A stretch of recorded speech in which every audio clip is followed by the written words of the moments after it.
Greetings everyone, I'm Adrian Manz of TradeOutLoud.com, and today I'm going to talk about my favorite kind of an indicator. Just about everything that I rely on in my trading is predictive in nature. So you're going to see what I mean by that in a second, but I really think that this is one of the things that can separate you from just legions of traders who are relying on things that are lagging and look back instead of forward, and put you right in front of opportunity when that opportunity is there to get in front of. So let me just tell you a little bit about us. If you don't know who we are, and by we I mean my lovely wife Julie and I, we have been around the markets for a long time. So you can see us there.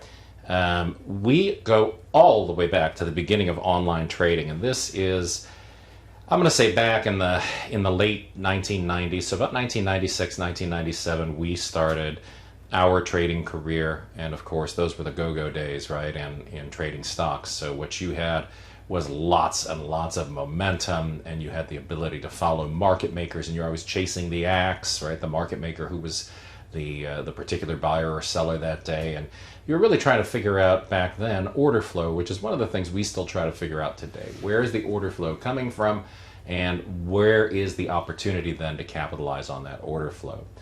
We both received a PhD out at the Claremont Graduate University, also an MBA in International Business and Finance. And when you do that kind of a thing, what you're looking for is the ability later to go and teach. And you want to go teach at a university, you want to go teach somewhere. Well, after a couple of years that we were just trading full time, we never actually held a job after we got out of graduate school. We started trading right away, built our business while we were in grad school, and by the time we graduated, I had a guy named Peter Drucker. Some of you, if you're older, remember him. He was a big business guru. He was a chair on the committee, and he said to me, well, listen, if you've built a successful business, the craziest thing in the world you could do is give that business up to go work for somebody else. And we agreed with him. But a couple of years into trading for a living, Julie looked at me one day and said, well, is this what we're going to do with our PhDs, is just push money around? And I said, well, that's a good point. And we went out and we started teaching, and we built a small teaching business, very boutique. We only work with about 40 people a year in our education business, but we love it, and it's very rewarding. And some of you ask questions like, well, if you can trade, why would you ever bother teaching, or why would you do anything else? Why would you teach? Well, it's because that's the flexibility that trading gave us. It made it possible for us to teach for other people and also still have this great lifestyle that we've had over the years. So trading for us has been very rewarding. We also published a ton of stuff over the years. You can find something by us in magazines or journals dating all the way back to probably 2001, 2002 or so, and that's because this is one of the things you do as well. When you come from an academic background, what you want to do is share some knowledge. You want to get out there, present your ideas to people, have peer review, talk to other people about what it is that you're doing. And I had a really good time over the years, and still do, publishing things for sort of broader appeal, and also publishing things that have a more limited appeal, but are reviewed by other guys who sort of do what I do for a living. And it's been great. I did a bunch of books as well. Around the Horn, A Trader's Guide to Consistently Scoring in the Markets. That's up in the corner of your screen there. That was the first one. That's the book that I started this whole thing with. These were all my theories on stock trading, and specifically at that time trading New York Stock Exchange listed securities. And we focused on NYSE securities because our PhDs, if you don't know, are in psychology. So mine's in organizational psychology, Julie's in social psychology. But what we hoped to accomplish early on was to get a feel for the personality of the people trading stocks, so that we could get a feel for the individual stocks.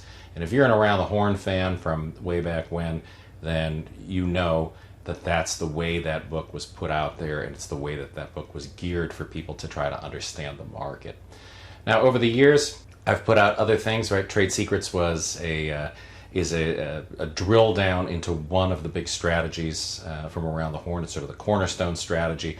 Trade Secrets goes and breaks that down in a multiple time frame, shows you how you can swing trade with it, how you can micro trade. It's just a really great way of looking at the markets totally differently and totally situationally, which is one of the things that I think is key to being successful.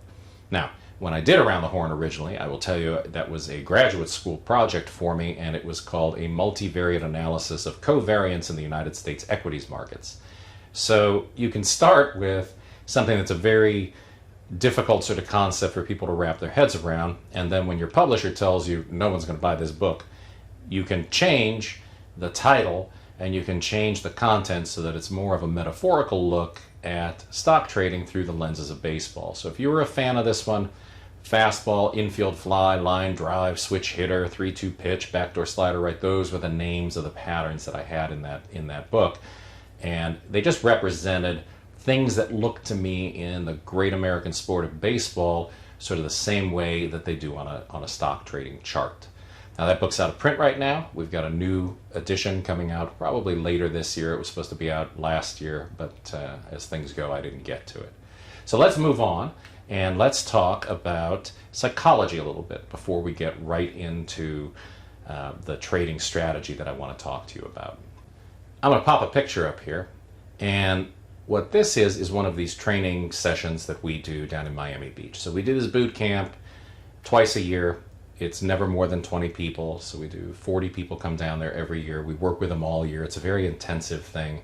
Actually 4 days on site working with us down in Miami Beach. Again, we don't do it out here in Los Angeles because of the time zone. It's not a convenient place to do it.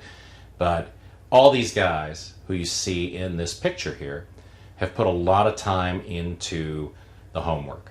So boot camp comes with something called the Income Trading Academy. The Income Trading Academy is 650 pages of workbook and anywhere from 30 to 100 hours of online training, depending on how many times you wind up having to go through this stuff.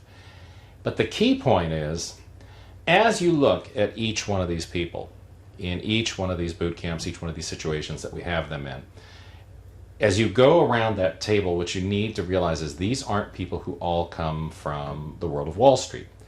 There is a person in there, there's actually a couple people in there, who were NASDAQ market makers. And that's a person who came to boot camp because now market making has changed and it's time to be an upstairs trader and sort of trade your own money instead of trying to constantly provide price improvement, trying to keep the spreads, trying to make sure that you can still pull money out of the market even when you're doing all the things that are required in the market.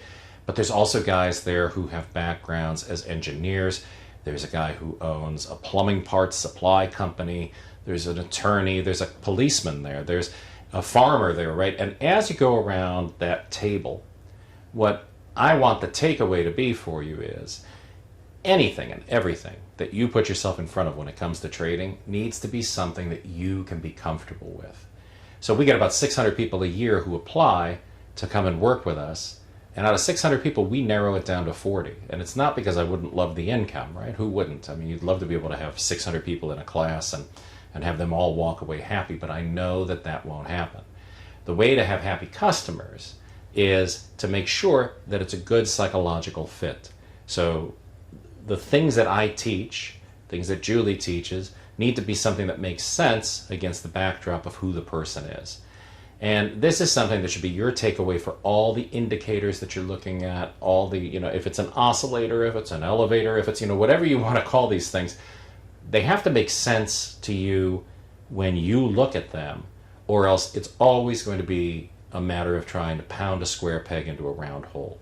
And I've had people say things to me like, well, if you can show me how to make money with it, I'll make it fit my psychology. And in truth, that's never the case. I've never met anyone who can do that. If it doesn't match with the way that you're wired, trust me when I tell you it's going to be a very, very difficult thing for you to do when there's money on the line. So now let's talk about indicators. Let's get right into this. As far as I'm concerned, there's two types of indicators. There's lagging and leading indicators. And lagging indicators are going to provide data-driven visual representations of the trend, momentum, direction, and volatility. And leading indicators are also going to provide you visual representations of a bunch of data. The difference between a leading indicator and a lagging indicator is when I say leading, what I want is to see the future. I want a crystal ball, right? So I want to be able to look at the market and say, here's where support is going to exert itself. Here's where there's going to be resistance. Here is where there's going to be order flow, where the volume is going to come into it, and here's where there are going to be market reversals. I have a semi-part-time job dealing with a company that is just trading NASDAQ futures, and all I do is tell them where I think support and resistance are going to be that day and where I think the market turning points are going to be. That's based on a lot of the work that I've done over the years in going through and isolating volatility, isolating volume by price, finding where the market inflections are going to be. And I've very frequently had people say to me, well, if all you're doing is predicting inflections, then how do you ever get in front of this game? And I say, listen, if you're trading stocks for a living, then predicting inflections is your job. So what we do is not directional trading. What we do is very much non-directional trading. If any of you guys are options market makers or market makers in general out there, then you know what I'm talking about. We're not really trying to figure out where the market's going to be in 2 days. The only thing that we're focused on is what's going to happen in the very near term if price gets back into a range of data and how that price then is going to react. So let's take a look at a probability-based trade. So putting probability on your side is definitely your job when you're trading stocks. I get very specific about the probabilities that I'm interested in. And one of them has to do with trading opening gaps. And this has been a very, very popular topic for me when I'm presenting at trade shows and conferences and things. And people really like this idea of gap trading. The only thing is, the way that I trade gaps is not at all the way that they normally would follow a gap trade. This is about building your own indicator of what's about to happen in the markets. So in order to do that, what do you need to have in front of you? What I'm suggesting is you just need a basic understanding of some fundamental statistics. So let's take a look at something called the standard distribution and how this can fit into your trading and help you develop an algorithm that tells you when you have the very highest possibility of a gap move moving in your favor as opposed to just randomly trying to hop on and chase the momentum. So when I say standard, what am I talking about? Market data, particularly volatility data, usually meets the requirements of what in statistics is called a standard normal distribution. And you guys probably all remember this from some class you had when you were in high school or college, and it was all about that bell-shaped curve. And the only thing that the bell-shaped curve is really specifying is most data should clump up in the middle. It should aggregate around the center line, which in this case there is called mu. That's the arithmetic average. It's the mean, right? So the mean value is in the middle, and the average value is where you should see most of your data. That's an easy thing to wrap your head around, and it's the basis for most of what we do in statistics. Now, why is that important? When you look at this bell-shaped curve, you see again here in the center, that's the average number. So whatever volatility measure we're looking at here, that line right in the middle of all the data, that's your average. Half the data falls above, half the data falls below, and right in the middle is your average value. If we go out one standard deviation, and I'll show you the calculation for what a standard deviation is in a minute, then we've accounted for 68.2% of all the volatility we would expect to see in this data sample. So over the course of the morning, if this was measuring some quantifiable characteristic of a gap, what we would expect is 68% of the time price would move back towards that average value in terms of volatility. If we go out 2 standard deviations, now we've really got something that's worth looking at, because we've accounted for better than 95% of the volatility that we expect to see on that opening gap. We expect to see a reversion back towards the average. So when I say reversion, what do I mean? I don't mean to say there's no probability that this is going to be a gap and go. I'm definitely not saying that this is going to be a gap fill, that we're going to move all the way back into yesterday's data. All that I'm saying is when you're out 2 standard deviations in your data set, you're going to start moving back toward the average more times than not. There's still a 5% chance that we're going to keep moving out into those tails and things are going to keep going. Trading is about probabilities, and this particular strategy is one of the best I know of to put probability on your side. So let's look at this idea of opening gap volatility. What are we really looking at? When Julie and I put this strategy together originally, this is back in 1996, 1997 maybe, we were looking at the implied volatility of the front month contract of every single stock on the exchange. And that proved to be a very, very stressful task every night. And when data got messed up, or when something wasn't set exactly the way that we thought it was going to be, then the next day we found that instead of being in front of the opportunity, we were working on stale data, or we were working with something that we couldn't measure. It was a matter of trying to get things imported into Excel constantly and keeping the Excel data live. And there's just all that stuff that can go wrong, does go wrong. Much simpler is to look at volatility in terms of something that's a good proxy for volatility. And this is where range and true range come into play. And if you go through and you validate what I'm about to show you, you'll see that this is a very good proxy for volatility and a very good way of predicting where price is going to move. So when you're talking about range, this is definitely something all of you, if you're trading at all, should be familiar with. Range is just today's high minus today's low. That gives you the range of the stock for the day. So if you're looking at something and you see that you've got a high right here and you've got a low right here, and you subtract that low price from that high price, in this case, let's say it was 50.10 at the high, 49.40 at the low, that's 70 cents of range. That's a no-brainer. Everybody understands what I'm talking about. So range is a measure of volatility, but it's not a measure of the volatility that we're interested in, because what we're interested in is range including gaps. If we're looking for a trade that gaps open, and we want to know what the probability is that we're going to have a mean reversion, then the only way that we can know if we're looking at data that's valid for this thing that we're measuring is if we're actually measuring the thing we're interested in. And that's where true range comes into play. So true range is different than range. And for those of you who are familiar with true range calculations, my guess is what you work with is primarily average true range on your charts. We're going to work with true range, and we're going to generate our own average and plug that into the formula for the standard deviation. So in your software, in order to accomplish what I'm going to show you here, if all you have is average true range available for you, then you need to change your true range look-back period to 1 bar so that you're just having 1 session's true range measured, and then you'll be able to plug in to the standard deviation formula just the way that I'm going to show you here. But a stock's true range today is a greater value of either the high minus the low, which is just the range, or the absolute value of today's high minus yesterday's close, or the absolute value of today's low minus yesterday's close. You see what's happening there? You're looking at the bar, and then you're looking at the prior session bar, and you're taking into account, did we gap open today? So here we have the high, and here we have the prior session's close. So for that same bar that we looked at a moment ago, what we see is that if that high was $50.10 and the close of the previous day was $49, then now our true range for that day is $1.10.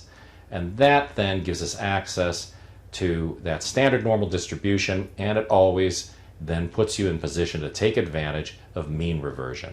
So here we have a set of data. Black line in the middle there, let's call that your average. That's the mean. When you have those red balloons, those are the gaps, high volatility. The blue balloons are periods of mean reversion. And again, does it mean that you're going to close the gap? No, you're just going to move back toward that line. So the assumptions are always that we have normally distributed data, and I can tell you that volatility data and stock market data is in fact normally distributed. Lots and lots of work out there on that. True range is a proxy for volatility. Volatility is mean reverting, and mean reverting just means that when we get out here, we have a very high probability of winding up back in that range towards that center line, towards that average.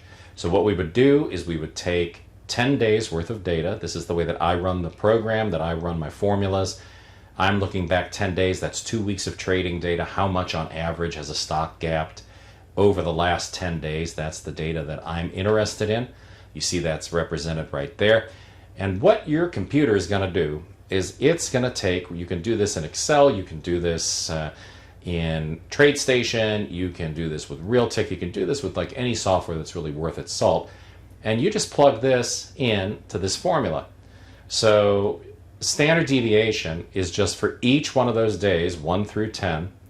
We go and we sum those up and subtract the average. So the average value is going to get subtracted from each individual value, and then what we do is square that value, and by squaring it we get rid of a negative number. We divide by n, the number of items in this sample, in this case 10.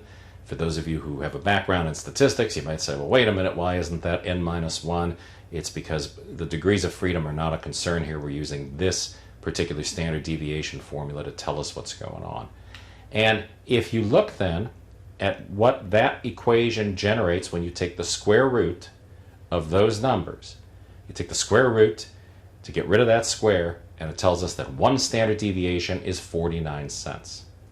If one standard deviation is 49 cents, then we know that two standard deviations are 98 cents. You multiply that value by 2, and then you add it to your average, and what you wind up with is a rule here for this particular stock that says if I gap by the average, which is the mean, 125 plus 98, so I'm at 223, if I gap that much on any given trading session in this stock, I've got a 95% probability that I'm going to move back toward the mean. So we want to go through and make sure that the bulls or bears have gap price 2 standard deviations either above or below the close of yesterday's daily bar, and then we're going to enter today on 5-minute bars just above the high or the low of the deepest bar in the gap. And by the deepest bar in the gap, what I'm saying is treat this like a pullback. So when you come to work in the morning and you start looking for these gaps, and we have a scanner that does it that I'll let you take a look at for a couple weeks and see if it's something that's of interest to you. If you can make money with it, then you'll want to subscribe for sure. If it's not something that works for you, then it was worth looking at least to have some ideas about some other things you can do in your trading. But you get in the morning, let's say these are 5-minute bars. This is an ideal example. And you've got those bars that climbed up into the previous close, and then you've got a gap down.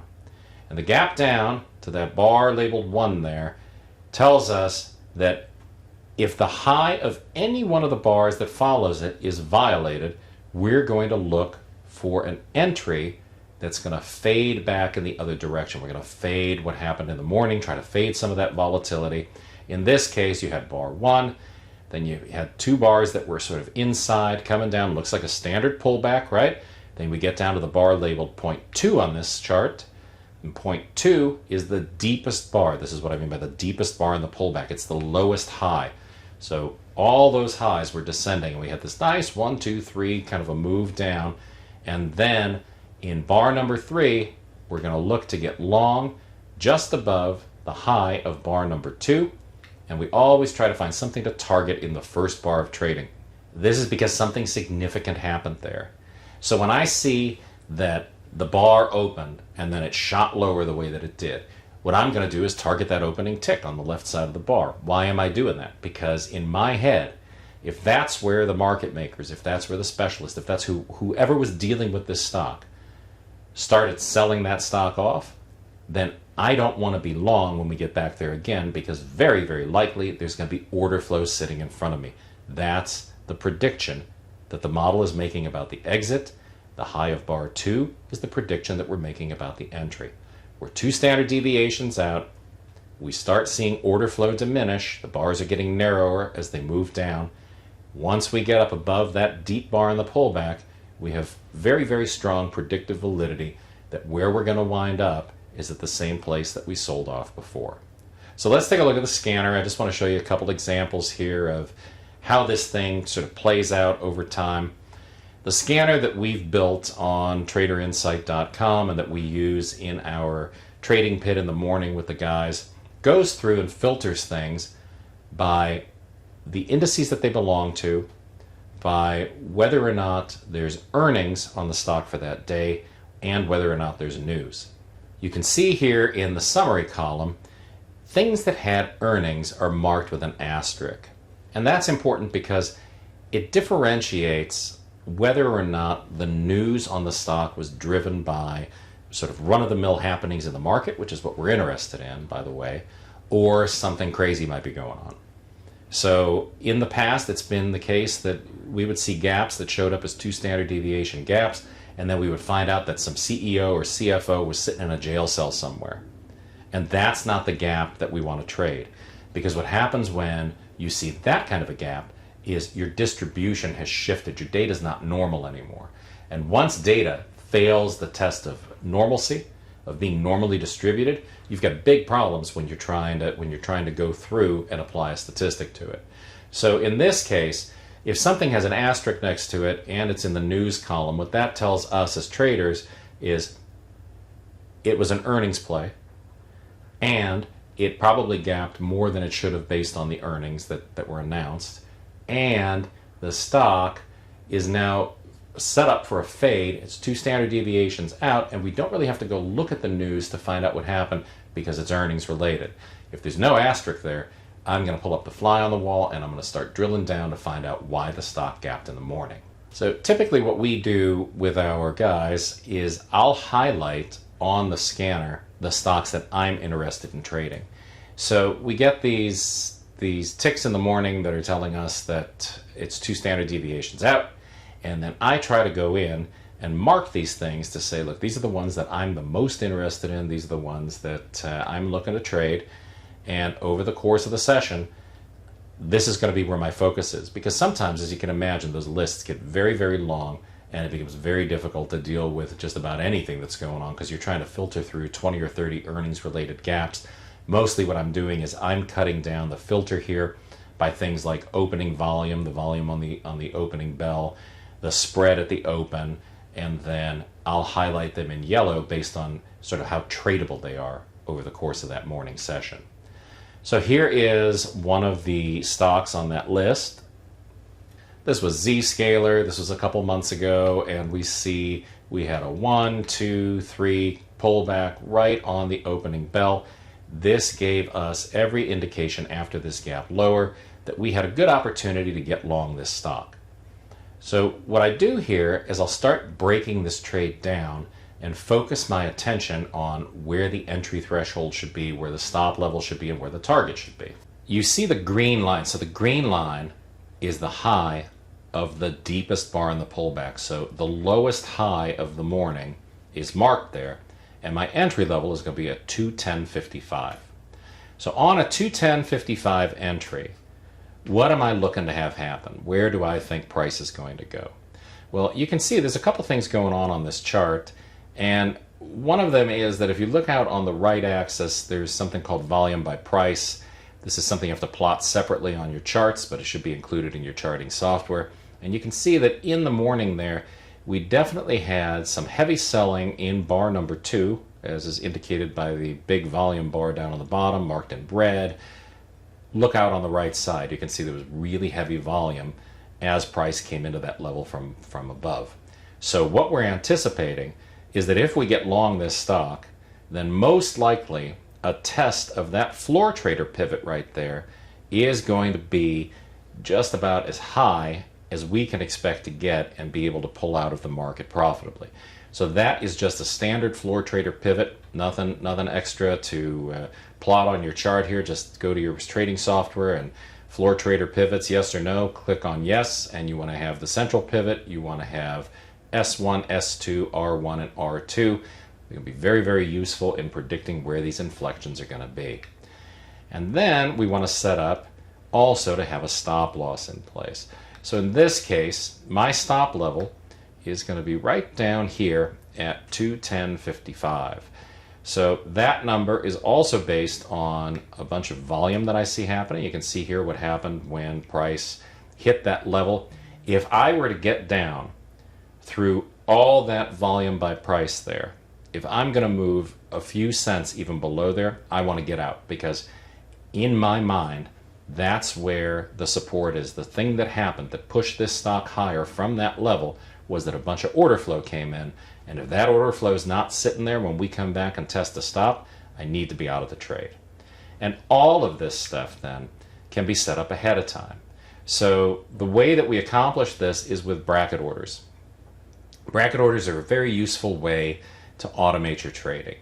And what you see here is that we want to set this bracket up and route it correctly for the trading software that we have. You want to make sure that your routes match on the way in and the way out so that you don't wind up with an order type mismatch or a non-compliant route or something that forces you to stay in the trade when you don't want to be in. But we take our values and we plug them right into the stop and limit price here in our bracket order. So the stop price in this case 210.55, and we have a limit of 210.65, so we're going to accept about a 10-cent slip at worst on the entry. I don't advise ever using anything more. Tell all my traders, if you can't limit the slippage on these trades, then either you're not being patient enough, or you're not setting up the trades ahead of time, or it's just not the trade for you. Just let it go. If the thing gets away from you, it's okay to not be in the position. We've got our profit objective at 214.95. And we have our stop loss at the 208.48 level. So everything from that chart is transferred into the bracket order that we're going to work with.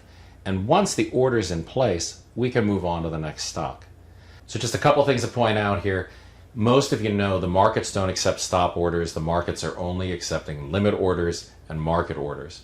So what that means is you need to pick an order route in your trading software that is compliant with the stop protocols that your software, that your trading software has in place.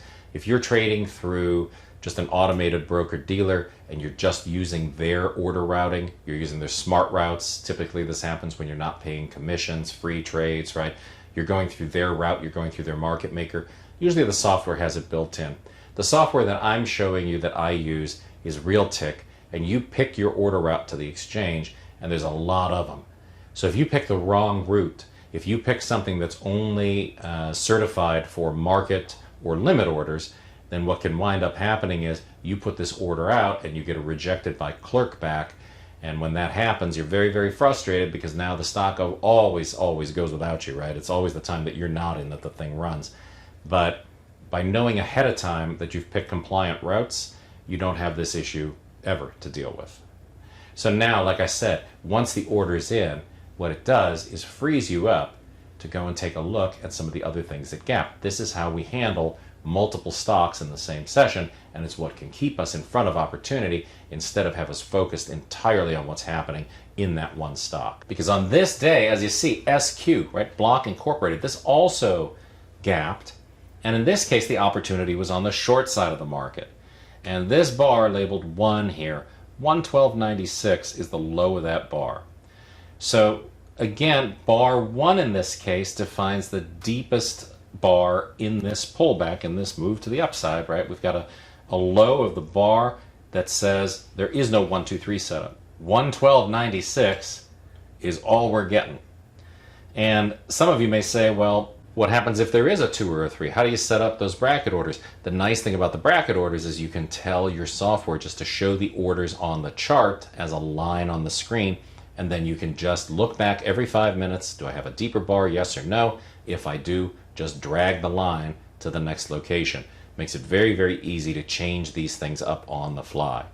But in this case, bar 1 is the deepest, and we've got an entry point defined at 112.96. Holy smokes, where do we put our profit objective? In the absence of having price data from earlier in the session to go and target, I like to use fib expansions and use those to establish a target. Because I think Fibonacci expansions are followed by enough people that they also tend to be predictive. Fib expansions predict where the inflections are going to be based on price data that we've already looked at. So if we take the high and the low, some of you might just refer to it as the peak and the trough of that first bar's range, and we take that and plot it to give us an idea of where the fib expansions are going to be, then what we see from that high point to that low point, right? We're measuring from up here to down here. And when we use our fib tool to put those lines in place, this is the study that's generated. And you see it has an eerie kind of a capability of predicting where things are going. For my fib levels, I use 0.382, zero point 0.5, and 0.618, and then 1.382, 1.5, 1.618, and then I also use the negative, so negative 382, negative 50, and negative 618. So I keep the fib stuff very simple, and those are the ones that I find are most useful for me. All I know is this has been the way that I plot these forever. I like to exit at that 50% level. These are the only levels that I have ever watched since the late 1990s. I've been using fib expansions, and it's worked very, very well over the years, and I just like the way that this has the ability to give us a predictive move and figure out where price is going. So there's the 382, the 50, and the 618 expansion. And what we generally do is we are going to target the 150. So 150% expansion of that opening bar is where I place my targets. If you join us in our first hour trading pit and you come in, you watch us trading these gaps live and look and see if there's something that appeals to you in your trading, then you're going to see that most of the time 1.5, 150% is what we're targeting. Occasionally we'll use the 382. That has a lot to do with, are we coming into pivot lines? Is there something between us and the expansion move that we're looking to make? Was there significant support or resistance from a previous day? All these things that indicate that there might be order flow just waiting somewhere are the things that can bias a decision here. But generally speaking, if you keep your eye on the ball, as I said, this should keep you in front of opportunity for a good portion of the year. And again, it's not all that we trade. So we trade these setups, we trade volatility band setups, we trade order flow setups all day, every day, and we also do some program trading, so we're plenty busy. I don't have to be in front of a gap every day. This is your business. This is the thing that you've chosen to do for a living. You need to be nimble, you need to be quick, you need to be able to get in front of the opportunity, and you absolutely have to have a focus that says, I'm not looking to force my way into something just because I want something to do. So we're only going to follow these when the opportunities are right in front of us and when those trades make sense. In this case, that 150% expansion target right there at 109.95. And you can see that just a few bars after the entry, we were only in this trade for about a half hour, it got down and it hit that level. So all of this pretty typical for how this trade works. It's been great. I think it's something you ought to at least give the benefit of a look and just see, is it something that's going to work for you? Not everything works for everybody, but if you go through and you bracket these things up, you look at where your stop is, logical stop on this one, 114.91. Why was it there? Right there. Opening bell, opening tick was on the left side of that bar, and after that it shot up. And I don't want any part of a repeat move back up into the top of that range, which is exactly what happened later in the session. So we just try to have a very forward-looking approach to what's happening in the markets, and we try to stay in front of the opportunities, and we try to manage our risk. It's all about managing risk all the time. Same thing here. We're just setting up the bracket order. You want to have a stop price and a limit price in place. 112.96 is the entry here. We've got a 112.90 maximum slip. We're selling this one short. And then same thing, we just go through and we put in the rest of our bracket. 109.95 is going to be our target. 114.91 is going to be our risk. And we look at our trade, we look at the way the potential P&L sets up, everything makes sense. Once we press place order, it's time to move on to the next thing on our plate. Now, I said it at the beginning, I'm going to say it again, that brings us to the most important part of trading. And it's not just because we're both psychologists. It's because if you want to find yourself consistently in front of opportunity that you can take advantage of, you're going to need to make sure that you have the discipline to work with the trade. And the only way that you can have the discipline is if that psychology matches your psychology. So I've met all sorts of people. I've met tens of thousands of people speaking engagements around the world. And what I can tell you for sure is everybody's got a different relationship with money. Our parents all messed us up in different ways. I've met people whose background is in families that are full of gamblers, and trading is nothing more to them than the opportunity to go to Vegas every day. I've known people who have an absolute unwillingness to lose anything ever. Those are also people whose reality is very, very certain for them. It feels very real. They're very different people. So there's a balance that needs to be struck. We have a bunch of psychological tests at TraderInsight.com that you can take. The only thing that we ask in return for the test is that you let us use the data. We don't associate it with your name. We just like to collect a bunch of data and do some number crunching on what people are really trying to accomplish and what they're doing out there. You'll get a link to those tests. You'll see where you fall in terms of how neurotic you might be, how good you are at following through on the things that you plan. How good am I at following a trading plan? If I'm not good at following a trading plan, what I can tell you for sure is you're not going to be good at following along with the style of trading that we do, because it's all pre-planned. We're trappers. Price comes to us, we react to price in a known way at a known point on the chart every single time. You're going to have an assessment of how much risk you're willing to accept.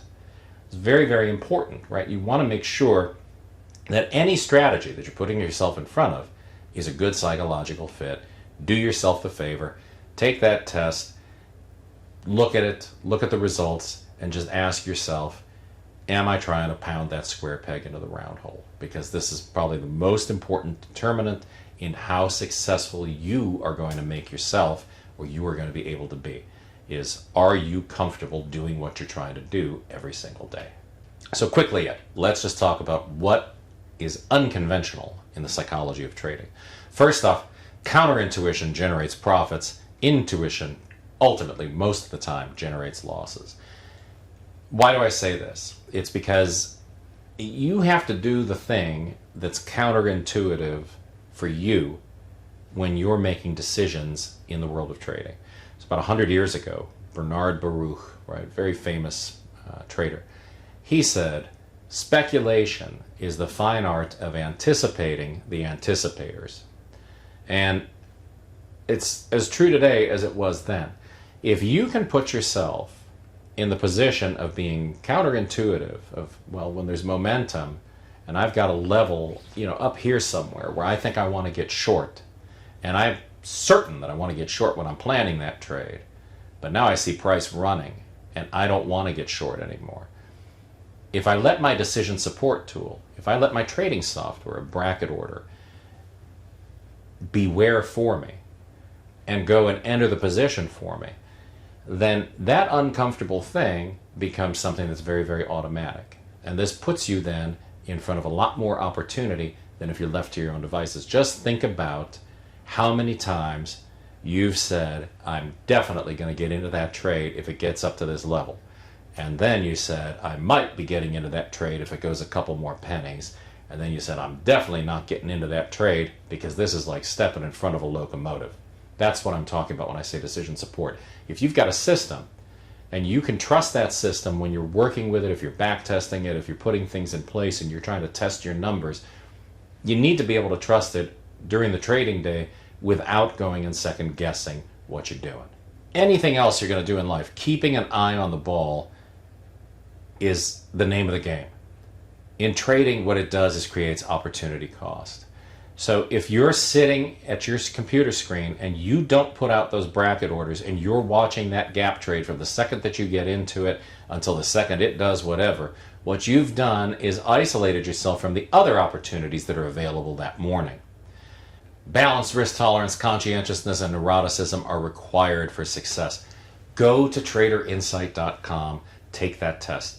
The next slide, I'm going to show you a number you can shoot a text to. You'll send us a text message. You'll get back the links to do all these things that we're telling you we're going to give you for free here. It's really free. There's not one of these things where you take the test and it takes you 2 hours to take a test or something, and then, okay, for $9.95 you'll get your results. You're going to take the test. It takes about 20 minutes. Once you're done, you're going to get the results immediately. You're going to get feedback, and you'll sort of see, well, this is who the test thinks I am. How close is it? Right? How much do I think I look like that test result? A growth mindset fosters success. Those of you who watch Julie's fabulous presentations, you know that the growth mindset is something that she really, really focuses on. And also, she likes to drive home the fact that rigid thinkers really don't need to apply. If you think that trading is going to be for you because you're just smarter than everybody else and there's no need for you to learn anything, you don't need a mentor, you don't need to figure this out, this is just something that you can do because as an engineer, you know everything and you're going to model it, and once the model's in place, everything's going to work perfectly all the time, then you can probably do yourself a favor and save a lot of money by looking elsewhere. So I don't say that to discourage anybody. I say that to encourage having a growth mindset. So with that, I want to thank you for watching today.